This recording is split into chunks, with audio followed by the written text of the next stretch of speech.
All right. All righty. I would like to call the meeting to order.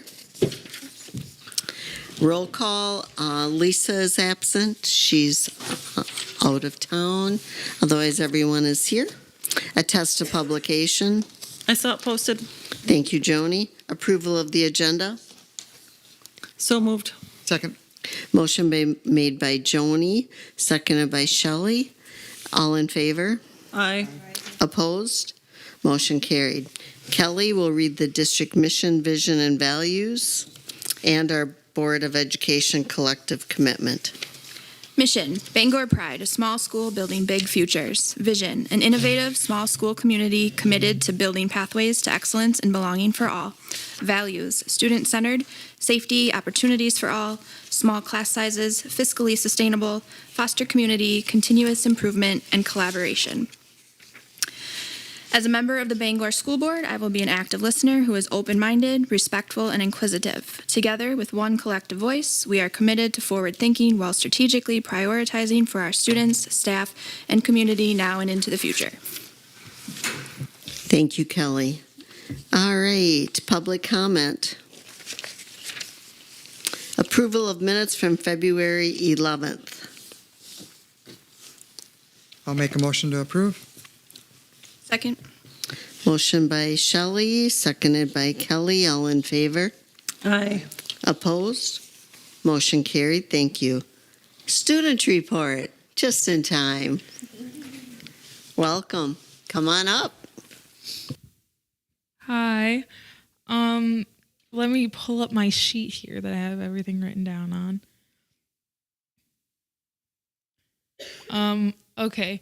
So recently, FFA just had their Dancing with the Stars. I think that turned out pretty well for them. And then they also have something else coming up. They're doing, I'm not exactly sure what they're calling it, but they're looking for sponsors. So, and then FCCLA is hosting a Mac Madness competition, and it's going to be a bingo night. I believe it's going to be April 27th. Don't quote me on that, though, but March, okay. Sometime. The posters and flyers will be out for that, and there will also be a post on Facebook for it. Gymnastics just went to state. We had Camden Liga and Grace Olson from Bangor. They did pretty good, and they were also on the all-team academic or all-state academic. And then I believe the Adaptive Sports League also went to state as well. And they were doing pretty good this year. And then track just started this week. First couple practices, they've been going pretty well. Next week, softball and baseball will start. They have their open gyms so far, a couple of them to get prepared. And, the Bangor Got Talent, which is on March 22nd. You guys should all come. They have been having some rehearsals to get ready for that. So, should be pretty good. I'm performing in it. And I'm a little nervous, but we'll see what happens. And yes, I believe that's all that's happening recently. So, It sounds like there's plenty. Thank you. Thank you. Thank Thank you. you for coming. Okay, board presence report, there is none tonight. Committee reports, the PRC has a scheduled meeting for March 29th at 5:15 in the boardroom, and they will review NOLA policies. Any questions about that? It's the 23rd. Oh, I'm sorry, March 23rd. Yes, I read that wrong. Thank you, at 5:15. All right, thank you. Financial documents. I had no questions on the financials this month, so if there are no questions, we'd look for approval. I'll make a motion to approve the financials as presented, including Fund 21 general account checks and the March 2026 financial report. Second. Motion by Joni, seconded by Tina. All in favor? Aye. Opposed? Motion carried. Thank you. All right, district reports, informational, none. District action agenda. We'll start with the 2026-2027 middle school, high school course offerings. So if you look in your board packet, you'll have the course description book for next year. Ms. Schultz and Mr. Burkhart put a lot of hours into making sure that everything is updated. One of the things that you're going to notice in the beginning is an academic and career planning pathways part. And ACP is a pretty big deal at this point because we just want to make sure that students, and even as with our mission, what it says is to have those pathways for students. You'll also see that there are visuals now for each of the classes that are offered so that students can quickly reference to see what classes they're able to take at what level. There's also an added section for youth apprenticeship program, transcripted credit, and work release. There are descriptions just so that we're very clear in terms of what are all offered for students. With courses, typically, if they run and, there's just a few students that choose them, after a couple of years, teachers then want to drop them off the list of what's available. And then, of course, they're looking for other ways to just get students interested in their content area. So we have 2 new courses this year and one that's been retooled. The English department is offering 2 new courses, Mystery and Gothic Literature, which actually replaces 2 courses that didn't have enough students to run over the past couple of years, and then Contemporary Literature 2, which is a sequel to Contemporary Literature 1. And then in Ag, we have Tech and Agriculture, and basically, based on what I'm hearing from the teachers, that what's covered in that class is covered all through all Ag classes, and so she'd like to basically reformat it so it's food to table. So it really focuses on that transition from farm to table. The other thing, and I'll talk about this a little bit later, is using JMC this year to create the master schedule. So the process has started, and I'll fill you in with the principal's report later for scheduling for next year, but this is just the course description book. Were those the only changes then? Those couple that you mentioned? Just those 3 classes. Everything else is the same. So the 2 English courses are elective. They're not required classes, so they can add them. Correct. Okay. Correct. The kids know where to get this and view the options. Yep. So Miss Schultz has already talked to them, but then she'll put it online, and then she'll have it available through email and as they start to schedule.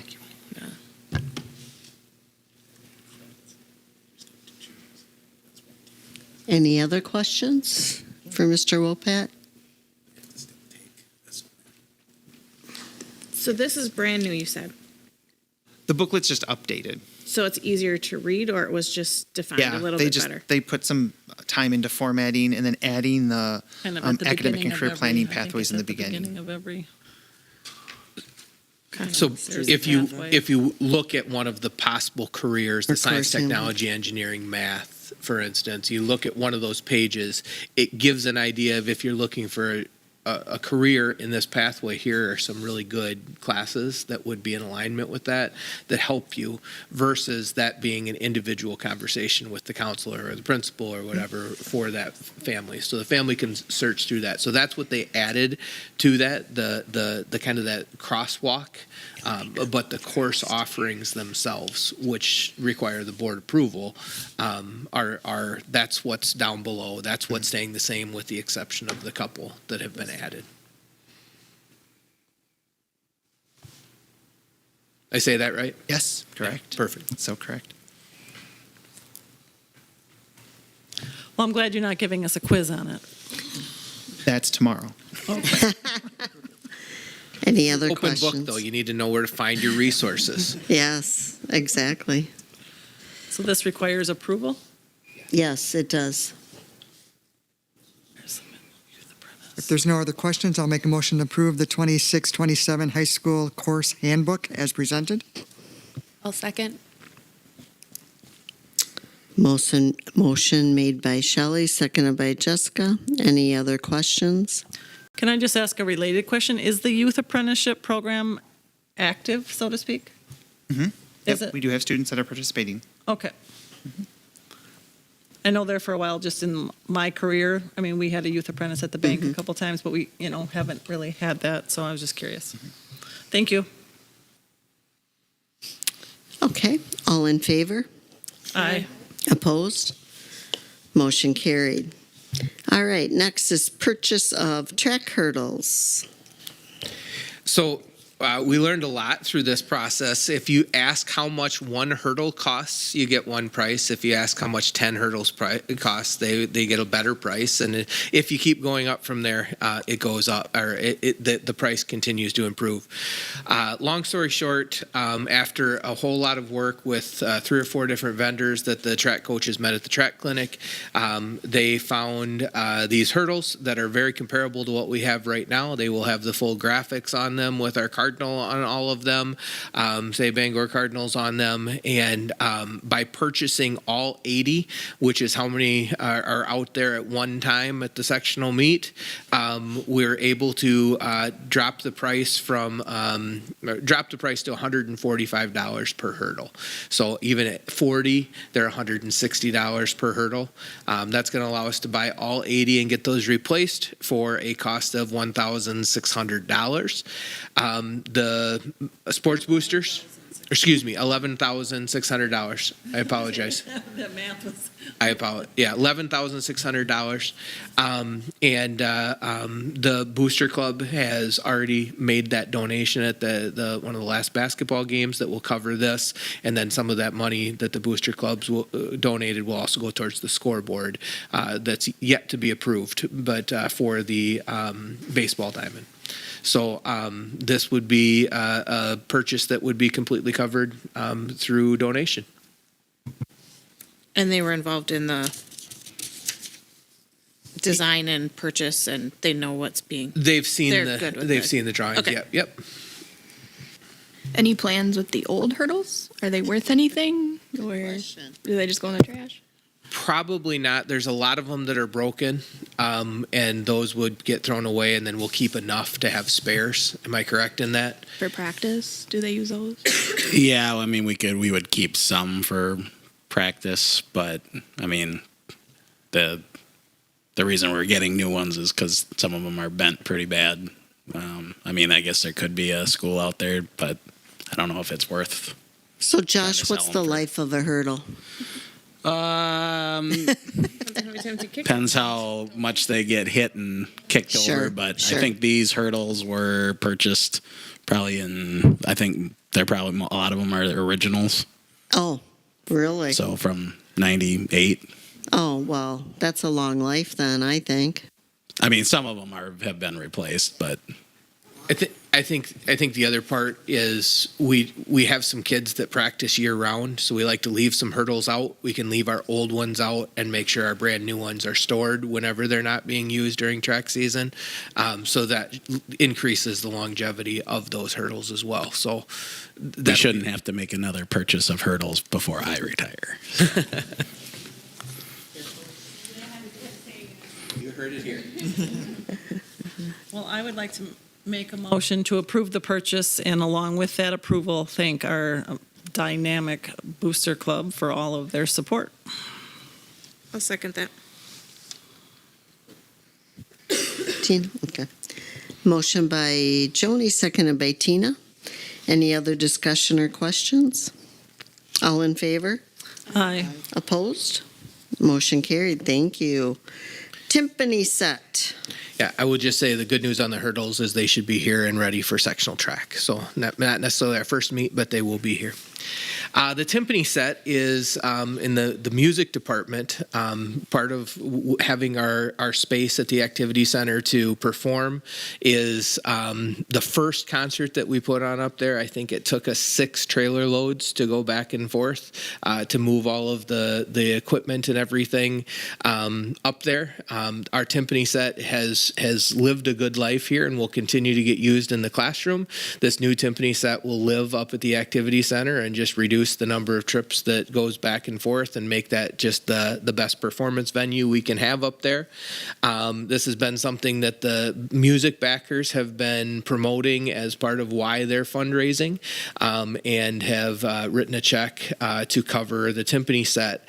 The other part of the funding of this comes from a local Girl Scout troop that those kids have aged out, so they gave a little bit of funds to the music department, theater department in Sparta, because they had some kiddos from there. They gave, they're donating some money for new pom-poms for our cheer team, and they donated about $1,000 towards the timpani as well. So with this purchase, we are acknowledging, again, some great backer organizations with the Bangor music backers paying for $11,993 of that, and then $1,000 coming from the Girl Scouts troop. So looking for approval for the timpani set. I'll make a motion to approve the purchase of the new timpani set from Light Holes Music at a cost of $12,993. Second. Motion by Shelley, seconded by Kelly. Any other discussion or questions?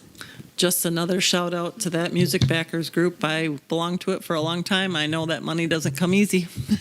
So that's pretty wonderful. Very generous, very generous. All in favor? Aye. Opposed? Motion carried. All right, 2026-2027 CISA 4 contract. Dr. Brockup. So I bring this to you guys every year. The CISA 4 contract, in essence, allows the CISA 4 to plan financially for their year on what services they'll be providing.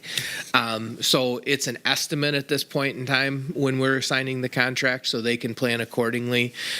We've basically rolled forward the exact same services that we've had in place over the time we've been here, or that I've been here. We have added a little bit of, a couple days of support here and there.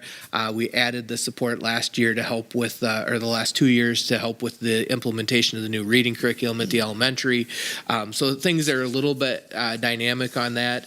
The biggest part of the cost on this has to do with our special ed services that we get through them, where we don't have enough need to have our own OT, PT, deaf and hard of hearing teachers, all of those types of things. So it's the contracted cost for them. The contracted cost on every one of those is going up.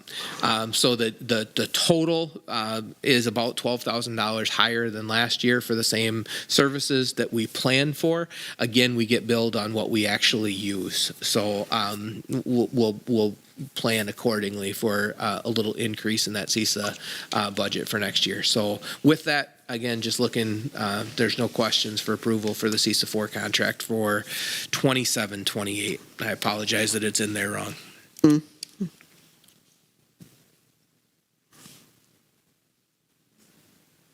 So moved. I think you have it right, Jim. Yeah, It's 26, 27. It's 26, yeah, 27. You're right. You're right. This is right. 26-27. Thank you. It's going to be, say, fall. Yeah, that's right. I thought that too. I thought, am I wrong? I apologize. There's one spot where I Yep. think it says so. It's correct. Sorry. So I move to approve. I'll second that. Motion by Joni, seconded by Shelley. Any further question or discussion? All in favor? Opposed? Motion carried. Thank you. 2026-2027 district staffing plan. So we talked about this a little bit in closed session as we kind of reviewed where we are as a district. This staffing plan allows us to renew contracts and kind of roll things forward. The staffing plan is carrying forward our current staffing that we have right now, including the third section of special ed that we added mid-year this year at the elementary school. So last year when you would have approved this, it would have been 102, and then we changed change that halfway through the year. This is just running, continuing with 103 total staff members. Again, we're watching 4K as those numbers come in, and we have Child Development Days tomorrow night to watch those numbers. That may change this, but right now we want to be able to issue these contracts based on our current staffing levels. So if there's no questions on that, I'd look for approval of the 26-27 district staffing plan. I'll make a motion to approve the levels of staffing for the 26-27 school year at a total of 103. I'll second.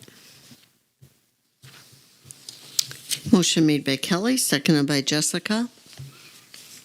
Any other questions or further discussion? All in favor? Aye. Opposed? Motion carried. Moving on to personnel, resignation building custodian. Yeah, Patty is a gal that has helped us out for a number of years as a substitute. We did bring her on as a more full-time type position over the last about year and a half, and not working in the summers, but working during the school years. Worked out fairly well for us. We just felt, she felt it was time to end that contract this year. We do have this covered with some creative staffing, a couple of different people doing this job, breaking it up into smaller chunks throughout the night, and it's working well. We should be able to get through the rest of the school year for that. We've got a couple applicants. We'll continue to watch those and look to fill that. So right now, just looking for the approval of the resignation for Patty Knutson effective February 16th. I'll make a motion to approve the resignation of Patty Knutson effective February 16th, 2026. Second. Motion by Jessica, seconded by Joni. All in favor? Aye. Opposed? Motion carried. Hire of a middle school math teacher. Yep, so the first person that I'm bringing to you is Lance Lettner. We had 11 applicants for the middle school math position, 10 external, 1 internal. 6 people interviewed, and out of them, Lance stood out by far through all the candidates. We had them do each a 7-minute simple lesson plan on distributed properties, and his lesson hit the mark for every part of it. Gradual release of learning, formative checkpoint. It was excellent. His interview, he really talked a lot about building strong relationships, maintaining high expectations, collaborating with colleagues. When checking his references, they all echoed those same characteristics of him. He's really, really excited to join the Bangor community, comes with some coaching experience, and just really wants to get involved in a small community, basically. So I'm looking for approval for Lance Lettner for the middle school math position. I'll make a motion to approve the hire of Lance Lettner as middle school math teacher effective for the 2026-27 school year. Second. Motion by Joni, seconded by Kelly. All in favor? Aye. Opposed? Motion carried. Thank you. Hire of a district iPad coordinator and interventionalist. Yeah, so we had 8 applicants for this one, and by the time we got to interviews, because we were going to do 5, we only had 3. As other people just decided to take other routes. So out of the 3 that we did interview, Sue Adams, her interview stood out. When we're really looking into, say, the intervention aspect of it, she comes with a reading specialist degree already. She's done intervention within the community. She has a really strong knowledge of operation, maintenance needs, and clear vision for what we want to do with technology, because as a classroom teacher, she's been using the iPads her entire career, well, for as long as we've had them. She understands, too, one of the things that we looked at is integrating social media for the district, and she hit the question out of the ballpark when it comes to making sure that we're promoting and representing the district in a positive light, K-12. And so, yeah, she has a really good vision. She's ready to take on this role, and so I'm looking for approval for Sue Adams. I'll make a motion to approve Sue Adams as the district iPad coordinator and interventionist. I'll second. Motion made by Shelley, seconded by Jessica. All in favor? Aye. Opposed? Motion carried. Thank you. Administrative reports. Mr. Chaplin, we'll start with you. Thanks, Julie. The first thing on there is Paraprofessional Appreciation Day. I know we do a lot with, Teacher Appreciation Week, but April 3rd is Paraprofessional Appreciation Day. They do a lot and work a lot with, and sometimes our most struggling students. So I really just want to recognize the staff that we have working with our students for that. And then the other one would be state testing. So the access testing that has to be done for our students that are English language learners, that is complete. The ACT is mostly complete. That was yesterday. We have a few that were gone that need to make up. But it's almost complete. And then the forward for all the grades listed and the pre-ACT have to be completed. Hopefully that will be completed mostly in this month. It will go into April a little bit. And then the early literacy screener or Ames Web things need to be done at the elementary by the end of the year. So testing season is in full swing. Any questions for Mr. Chaplin? All right, thank you. Mr. Luke? Good evening. So first of all, I'd just like to echo what Josh had said about our paraprofessionals. Having been here now a half a year in this role, it's just, they're amazing at the elementary. They do amazing work. So we couldn't do what we do without them, that is for sure.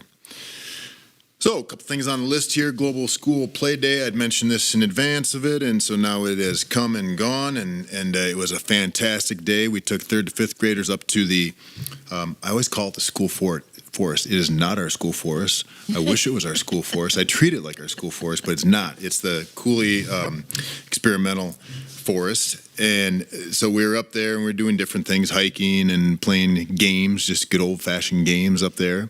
And then in addition, Mike Johnson joined us and he did a little forestry lesson with the kids. So it was a great day. Meanwhile, back here at the campus, we had the rest of the crew. They were also playing games. And the 3rd and 5th grade, 3rd through 5th graders resumed playing some games in the afternoon, both indoors and outdoors. So all in all, it was fantastic. And our the 3 main planners, I do have to just give them some kudos here. Marcy Tauscher and Melissa Lejeune, Bjorkman Lejeune, and Kelly Laufenberg spent just an incredible amount of time planning this event. And they have already, the 4 of us met last week, and we're already planning next year's events. And we may up it to 2 days. So one in the spring, one in the fall, and one in the spring. So talking about potentially in the fall, we would stay closer to home, thinking about using Bangor Park because we can walk there. And then in the spring, planning on going to Perot State Park with some of the kiddos. So Perot State Park in Trempealeau.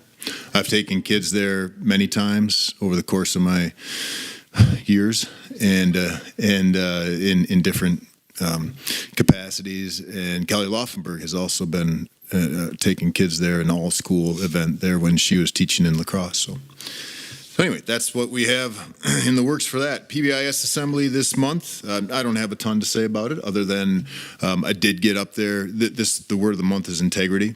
And so this month I try to do a little activity, for the kids every month. And so this month he was like, well, what do you do? So I read a couple stories. It was Read Across America Week last week. I had the chance to read in, I believe it was 6 different classrooms. And then on Friday at our assembly, I pulled up the rocking chair. Literally, not joking, pulled up the rocking chair and I read some stories to the kids about integrity. So it was fun. Maple syrup production, you can see, actually I'm about to take that tap down. We're done with that. But tapped a few maple trees, one out here. That's the only maple actually. And then there's a box elder down by the bike trail. And we collected quite a bit of sap from that. I had 2nd graders, 4th graders, and 5th graders who were all involved in this process. Boiled it down in the kitchen and we have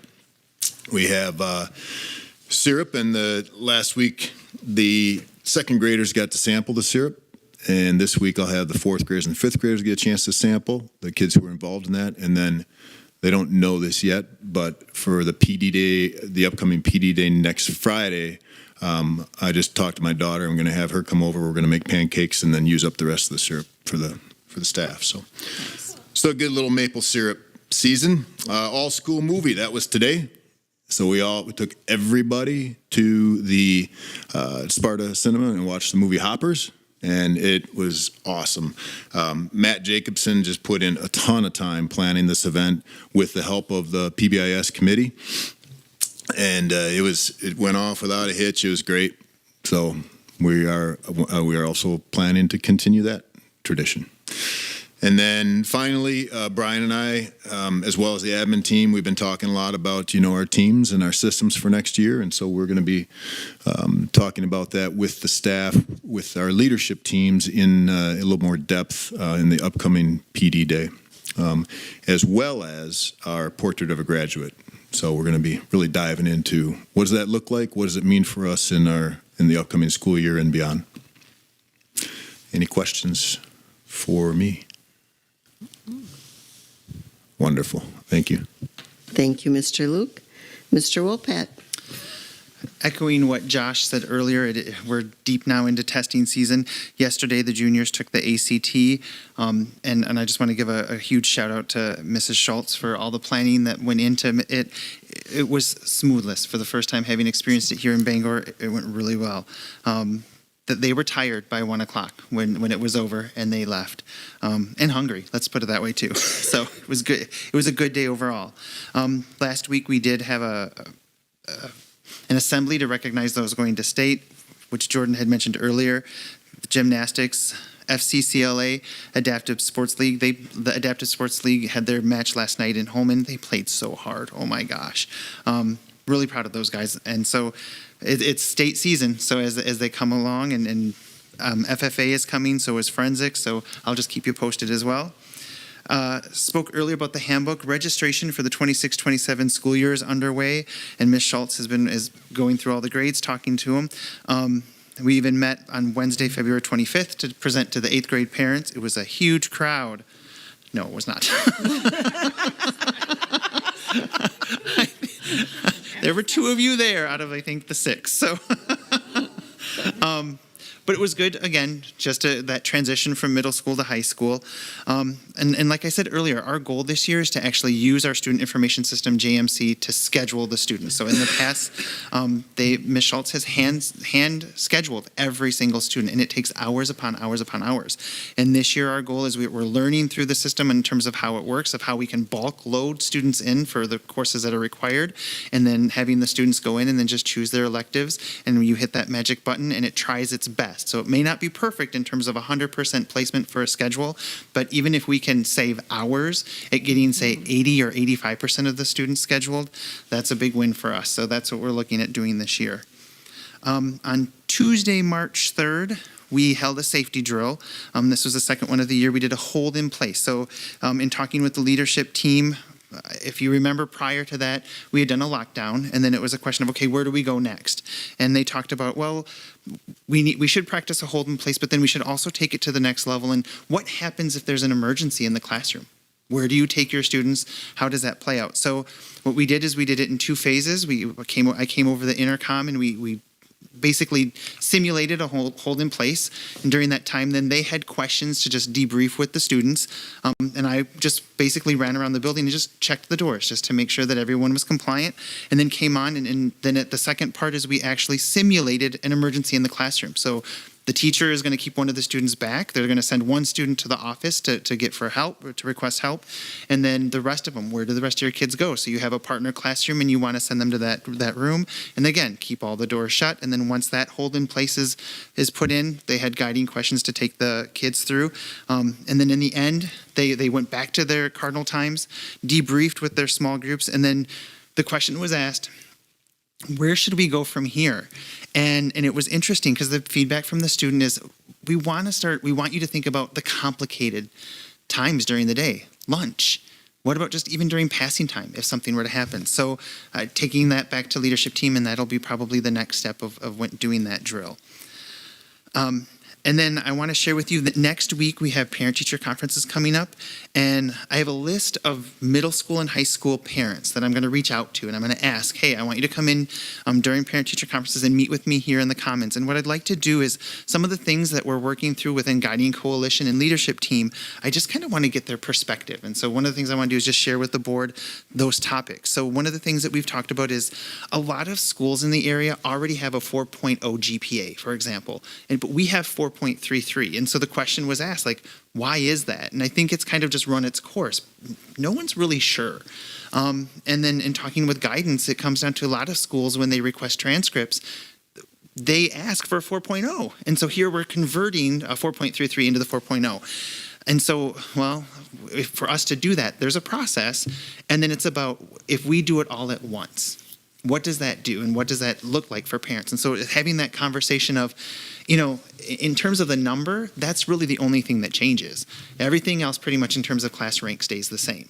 But I want to be able to have those conversations with parents, see how they react, get feedback in terms of how to move forward before actually doing that.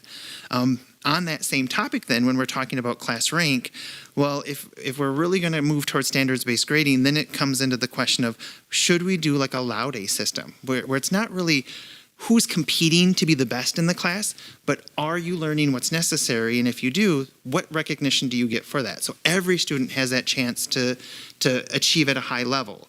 And so having that conversation too, what does that look like for a system, a Laude system versus just a class rank? You're number 1, you're number 25. What does that mean? And so just showing examples of that to parents. The third thing that I'd like to talk to them then is academic distinction for advanced coursework, because this came up at a parent meeting this year. So if a student takes all AP classes, does that have the same weight as all the other classes? And basically, how have other schools dealt with that? So we did some research, and again, I just want to be able to lay it out and say, what do you think of this? Because some of them have it's basically a point system. If it's AP, it's given 1 point, but if it's a typical just normal general ed class, it's half a point. And it's based again just to give recognition for the type of coursework the student is doing over time. And then the last one, which is a huge topic, is the standards-based grading report cards. What should those look like? So the nice part is we've got examples from area schools that I can pull out and just say, what do you see? What are the commonalities? What really is easy to read? Are you still looking for a letter grade in the end? Do you just want to be able to pick up the page and go, oh, my kid's getting an A+? Or do you really want to see what they're actually learning and proficient in and working towards mastery of? And so again, it's just getting the feedback, having the conversations with those parents during that time. And I just wanted to share that information with you because some of you might get invites. So thanks. Any questions? That's a lot to digest. Thank you for all of the information, both of you. And Josh, you as well. All right, Dr. Brock. Got a couple things on here. The 4K considerations, you guys are aware, shared with you a little bit last month that we are, considering what would it look like for us to be 5 days a week for 4K versus our current 4 days a week. We've had some conversations with the specialists. We've had some conversations with the staff. It is going to entail a pretty major overhaul of the entire building schedule at the elementary. And we're really going to have to look at a lot of things. Created an awful lot of anxiety really, really quickly. And I think the takeaway from those conversations and really good questions asked was to try to do so for next year when the funding really isn't changing or anything yet. Would be hasteful, and I don't know that we could do it right and do it well. So by taking that feedback, what we're committed to is really taking a look at that schedule, Dave understanding the schedule after being in the building for a full year, and then looking at putting a committee together. How do we rebuild the schedule to make it work with all of those types of things? And we're committed to fully considering that and being ready to potentially implement it for the 27-28 school year, be the first year of a new biennium budget. Hopefully the state comes through It's talked about every single year on making those as a 1.0 versus a 6 or a 0.6 FTE. So hopefully we can be prepared for it. So it's not done to us. We are ready for it when that happens, and then we can go from there. So I just wanted to provide you that update and some really good conversations, some really thoughtful questions that our staff put in, and wanting to make sure we get that process right. I did get a late overnight field trip request this morning. It's included here for FCCLA. That's a trip that's going to happen before our next board meeting. I reminded her that we need those a little bit quicker so that you guys can approve them in advance of the trip. So I'm not asking you to approve that right now. I just want you to be aware. If you have any questions, please let me know. Otherwise, it'll be on the consent agenda next month. So that is there. And then the principals talked a little bit, Dave talked a little bit about the portrait of a graduate. And what I want you guys to be fully aware of and shared a document that is completely a draft at this point in time.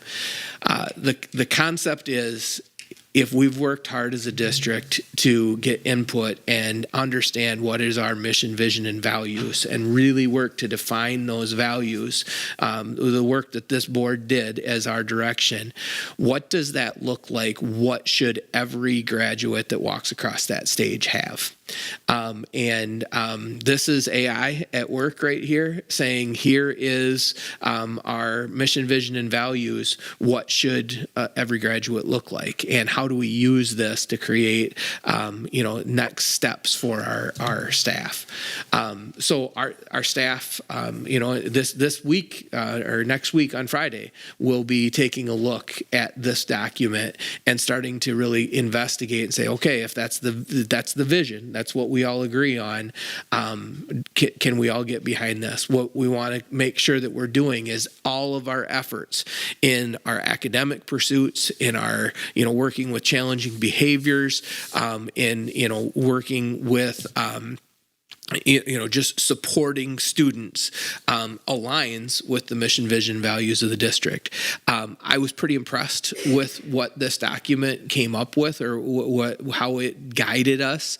Again, it's not the final document, but I wanted to share it with you as some really, really good thinking points. A couple of the statements on there are powerful. The whole thing is bridging that gap between our small town heart and our big future mindset. And I just loved that verbiage, because we talk about both of those things and wanting to provide these great experiences for kids, and kind of go through all of those pieces. So the opportunities, the experiences, the words that we used as we developed those definitions for those values, I think come through in this. And what we want to do is just make sure that all of our efforts in all of those areas are pushing in that direction. So I wanted to share that with you as a draft.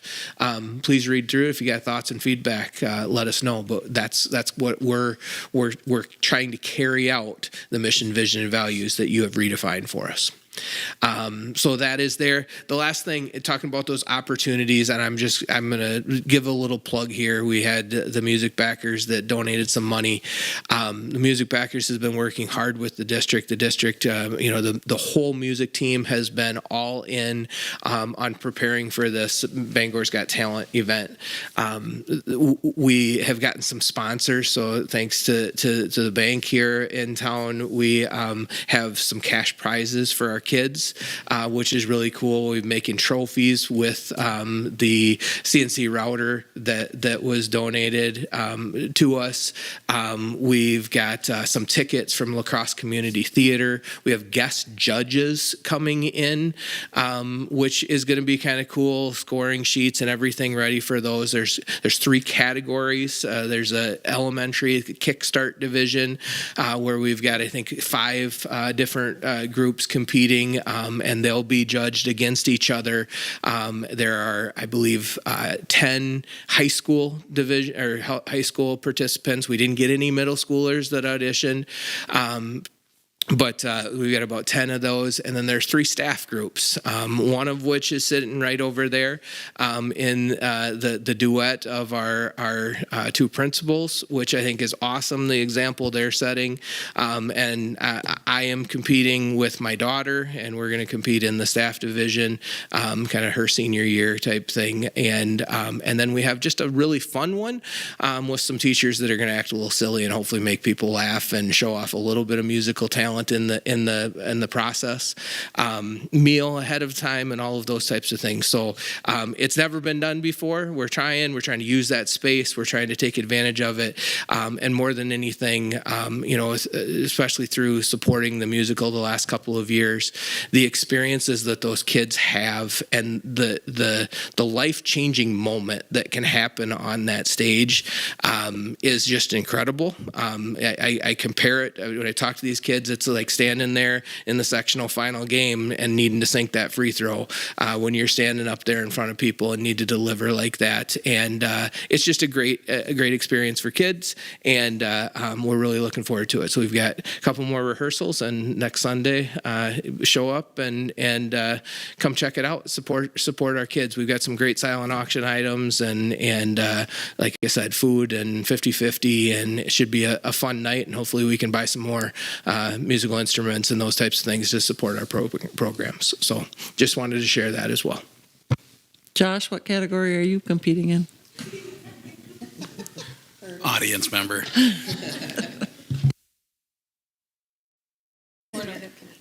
Any questions for Dr. Brackup?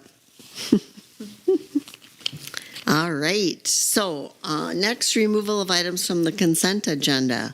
On our consent agenda tonight is current openings, Schedule C changes, 2026-2027 ECCP and the SCN course offerings, overnight field trip requests from the FFA. And I guess that's it.